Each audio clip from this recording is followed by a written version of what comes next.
Assalamualaikum warahmatullahi wabarakatuh. Halo teman-teman, bertemu lagi dengan saya Rinca Indah Silvia di mata kuliah Telaah Kurikulum. Sebelum lanjut ke videonya, kita perkenalan dulu yuk. Perkenalkan, nama saya Rinca Indah Silvia, NPM 5020150 dari kelas 4B Prodi PGSD. Pada materi minggu ini kita akan membahas tentang pengembangan kurikulum 2013, kurikulum darurat, dan kurikulum paradigma baru dengan dosen pengampu Bapak Tio Gusti Satria Magister Pendidikan. Apa sih itu kurikulum?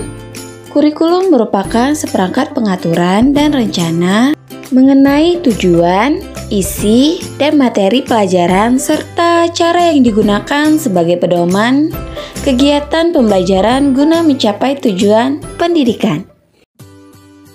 Selanjutnya kita masuk ke apa itu kurikulum 2013. Kurikulum 2013 atau K13 adalah kurikulum yang berlaku dalam sistem pendidikan Indonesia. Kurikulum ini merupakan kurikulum tetap diterapkan oleh pemerintah untuk menggantikan kurikulum 2006 yang sering kita sebut sebagai kurikulum tingkat suatu pendidikan yang telah berlaku selama kurang lebih 6 tahun. Selanjutnya kita masuk ke proses pembelajaran kurikulum 2013. Proses pembelajaran kurikulum 2013 terdiri atas pembelajaran intrakurikuler dan pembelajaran ekstrakurikuler. Pembelajaran intrakurikuler adalah proses pembelajaran yang berkenaan dengan mata pelajaran dalam struktur kurikulum dan dilakukan di kelas, sekolah, dan masyarakat. Sedangkan pembelajaran ekstrakurikuler adalah kegiatan yang dilakukan untuk aktivitas yang dirancang sebagai kegiatan di luar kegiatan pembelajaran terjadwal secara rutin atau setiap minggu. Selanjutnya, prinsip pengembangan kurikulum 2013. Sesuai dengan kondisi negara, kebutuhan masyarakat, dan sebagai pengembangan syarat perubahan yang berlangsung dewasa ini, dalam pengembangan kurikulum 2013 yang berbasis karakter dan kompetensi, perlu memperhatikan dan mempertimbangkan prinsip-prinsip. Selanjutnya, tujuan pengembangan kurikulum 2013. Pengembangan kurikulum 2013, kita akan menghasilkan insan Indonesia yang produktif, kreatif, inovatif, dan afektif melalui penguatan sikap, keterampilan, atau pengetahuan yang terintegrasi.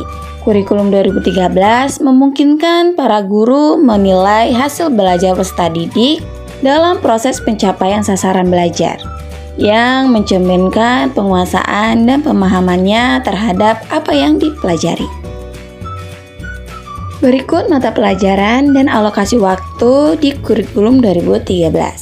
Selanjutnya kita masuk ke kurikulum darurat. Kurikulum darurat merupakan penyederhanaan dari kompetensi dasar yang mengacu pada kurikulum 2013. Pada kurikulum darurat ini ada pengurangan kompetensi dasar untuk setiap mata pelajaran, sehingga berfokus pada kompetensi esensial dan kompetensi persyaratan untuk kelanjutan pembelajaran di tingkat selanjutnya.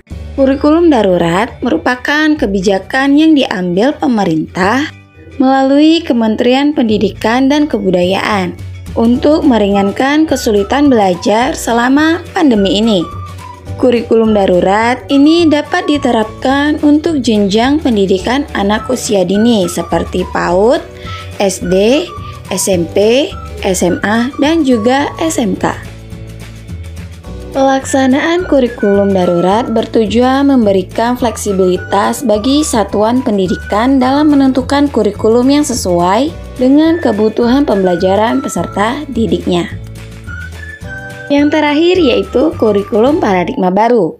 Secara umum, struktur kurikulum paradigma baru ini terdiri dari kegiatan intrakurikuler berupa pembelajaran tatap muka bersama guru dan kegiatan proyek lainnya. Paradigma baru yaitu suatu modal atau kerangka berpikir yang digunakan dalam proses pendidikan kewarganegaraan di Indonesia karena pendidikan kewargaan merupakan salah satu mata pelajaran di sekolah yang memerlukan pola penyaluran atas paradigma.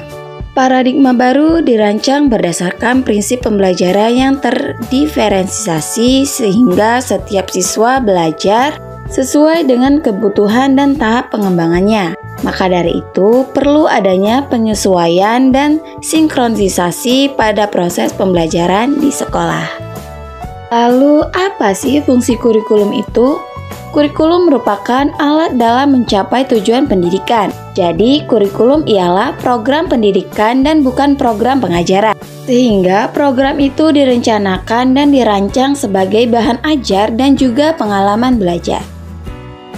Baiklah teman-teman, mungkin itu saja sedikit penjelasan saya tentang kurikulum 2013, kurikulum darurat, dan kurikulum paradigma baru. Lebih dan kurangnya saya mohon maaf. Wabillahi taufiq wal hidayah. Wassalamualaikum warahmatullahi wabarakatuh. Dadah.